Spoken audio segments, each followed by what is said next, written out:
You can't just walk through the door into your studio every day and have a great studio day.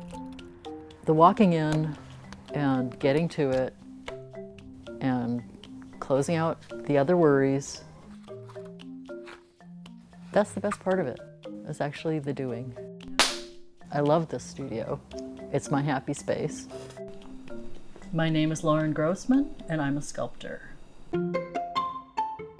I had an oddly early start making art because, unlike most artists, both of my parents were artists. And my father's favorite babysitting technique was just to give us all a wad of clay.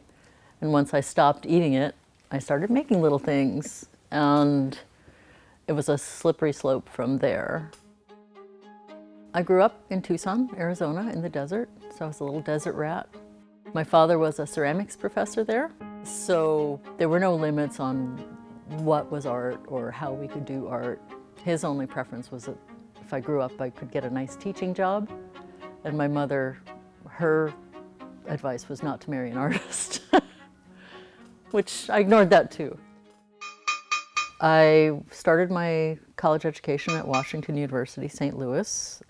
And then when I was done there, I came up to University of Washington and entered the ceramics program with Patty Warashina and Bob Sperry and Howard Kotler. And so I finished out my degree there. In 1990, I was awarded an artist in residency at the Kohler Company in Sheboygan, Wisconsin. And Kohler has a foundry there for casting iron and pottery there for making toilets and ceramic sinks. And I learned the joys of making molds and making multiples. So I made these big Adam and Eve pieces and variations with that. I will say that working in traditionally manly materials when I was younger, it was pretty interesting to walk into a steel yard and have someone believe that you knew what you wanted. So yeah, you had to kind of to man up and walk in with a bit of a swagger. I remember being asked to sit on somebody's lap in order to use the forklift. And I said, well, I could, but you're not going to enjoy it. I knew I needed to learn how to weld, so I went down to the Seattle Community College and took welding classes. And it allowed me to up the scale and have ceramic components that would hold up in space.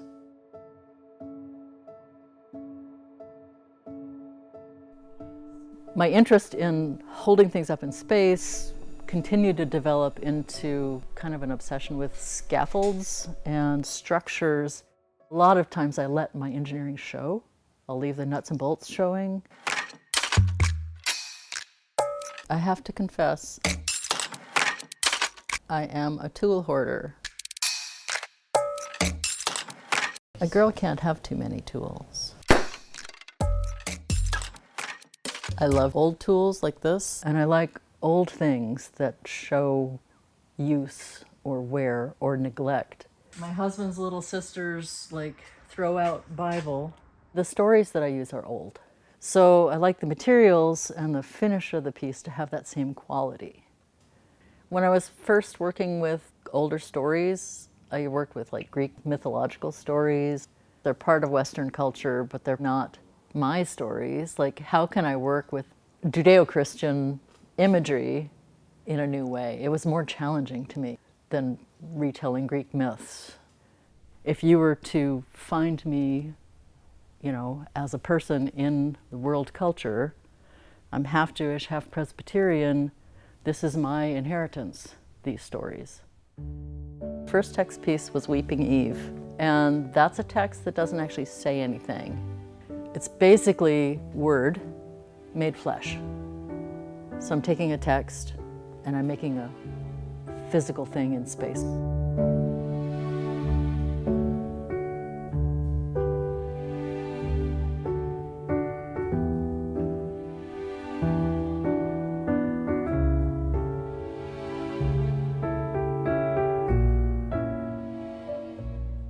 What I'm doing now is making these kind of word bundles or snarls that are just physical text. They're just text, nothing else. And then I make the structures to hold them up. So this is a text. It's a 7 part conversation between God and Abraham and Sarah. And I want to compose it in a way that makes a visually dynamic thing about just the act of conversing. All of my work, you don't have to know the biblical stories, but it's how I decide what to do in the studio. And it's a kind of a set of assignments I've given myself over the years to work within these parameters and to see if there's some juice left in it. The commitment and the meditation I did to get that thing in physical space, you can feel it with a piece. You can look at it and go, whoa, whatever it was, she was committed to it.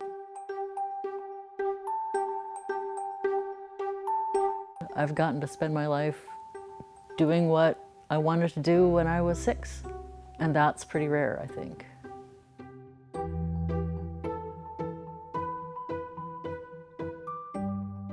I love being an artist because I love making stuff, and I love looking at stuff and living with stuff. Stuff is good, stuff is sculpture.